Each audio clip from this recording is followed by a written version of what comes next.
Let's bring in our panel. Aisha Moody Mills from the Center for American Progress, the Huffington Post, Kate Sheppard, and Sophia Nelson, a feature columnist for thegrio.com and author of The Woman Code.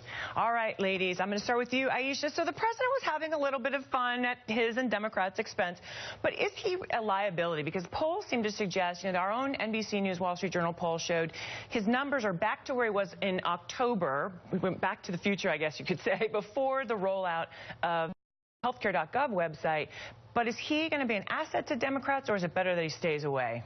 I think that, it's better that he stays away in terms of being on the campaign trail, but I think it's really important that he lead in the messaging around Obamacare. One of the challenges that's happening on the campaign trail is that Republicans have had an opportunity to constantly knock the website, without really having to talk about what the policy is actually going to do and what it will look like once it's implemented. I think now that it's all kind of out there, everybody's registered, he's got successes, he's got to start messaging now about the benefit of Obamacare so that Democrats can go and echo that in a way that he hasn't done it successfully before. Well, and Kate, to that point, though, I think the other part of that message is essentially, when we saw this a couple weeks ago when you had members in their home districts having to explain to their own constituents why they shouldn't have health care, why they would want to essentially take something away from them.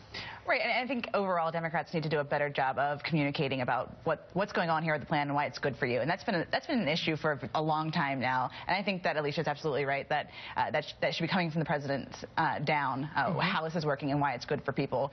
And I think that's a message that people are starting to see, that it actually is working for them and that they would really like to have health care, that this is good. So, Sophia, some are starting to make comparisons to where President Bush was at this point in his presidency. So Obama's approval rating has increased 3 points from March to April. Bush approval rating declined from March to April 2006 from 37 to 36. Is that a fair comparison, though?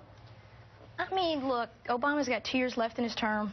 They all start to sag at this point. That's the reality. But I want to pick up on what both of my colleagues said. I think that the Republicans have to do the flip side, which is they've got to make the case to their base and to the American people that Obamacare is every bit of the disaster we've said it is. Of the 8 million people that have registered, a good number of those people were people who lost their policy. They've got to make the argument on the flip side and say, this is bad for America, it's bad for you, and they've got to really dig that in so that they get their base riled up in a midterm.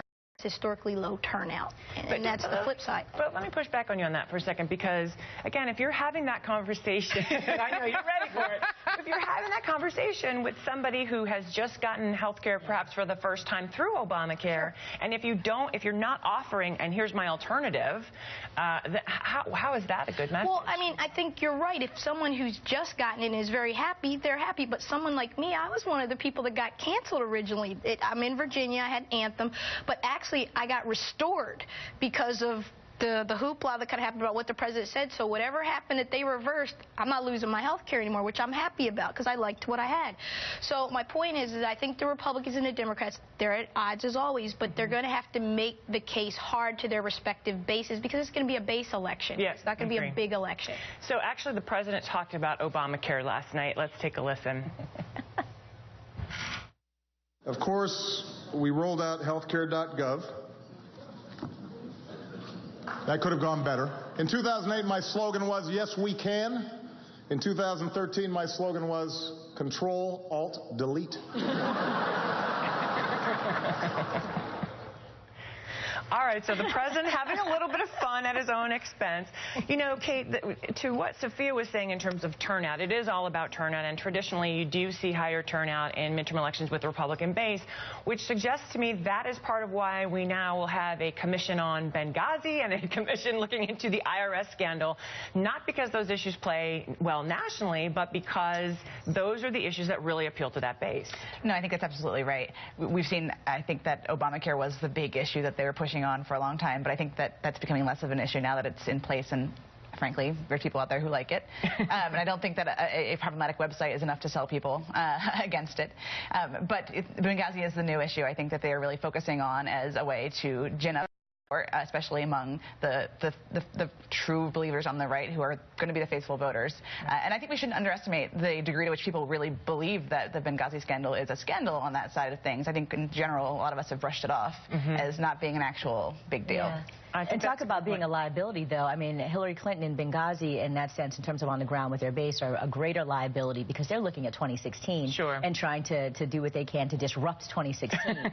And so I think more so of a liability than the president, even at this point. Well, so let's switch. You gotta let me comment on Benghazi. Okay, go ahead. I respectfully disagree. I think that it is a base issue. I think the problem is foreign policy, as you know, doesn't play that well with the country at large.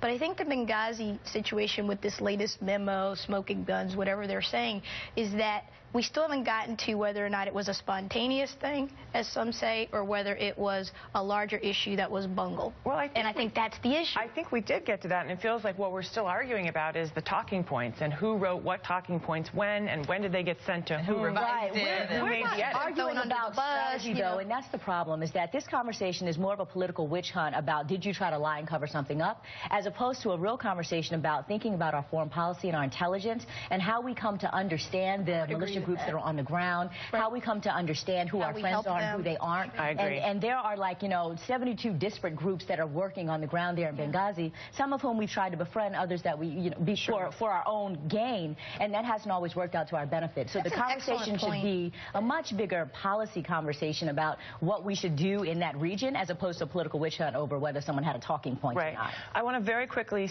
switch gears to 2016 because, Sophia, this week, George W. Bush said, I hope Jeb runs. I think he'd be a great president. Is Jeb going to get in the race? I think America, Clintons, Bushes, Doles, the Doles are done finally, but, another Bush, it would be three. It would be a different piece of history, right, if we had 3 Bushes become president. I don't know that he's going to run. I suspect he might throw his hat in. There'll be a lot of pressure from the money, from the base to do so. If you're looking at the Republican bench, Chris Christie, I think, is out of it. I don't know if he can rehabilitate himself or not. So I think the fact that Jeb's name is being tossed about as the establishment candidate, you've got guys like Scott Walker and others, I just don't know. That's a hard question to answer. Kate, final question to you. It does seem that we saw a New York Times headline of donors kind of moving away from Christie, taking another look at Jeb Bush. So it certainly sounds like he's sort of at least putting in motion the pieces, let's say, that you need if he decided to run. Right. I mean, everybody feels it out a little bit before they jump in. And, Americans have shown that we apparently are comfortable with political dynasties. Yes, why not? That's the whole show. So why not jump in? I mean, it's an open field on the Republican side right now. All right. We have to leave it there.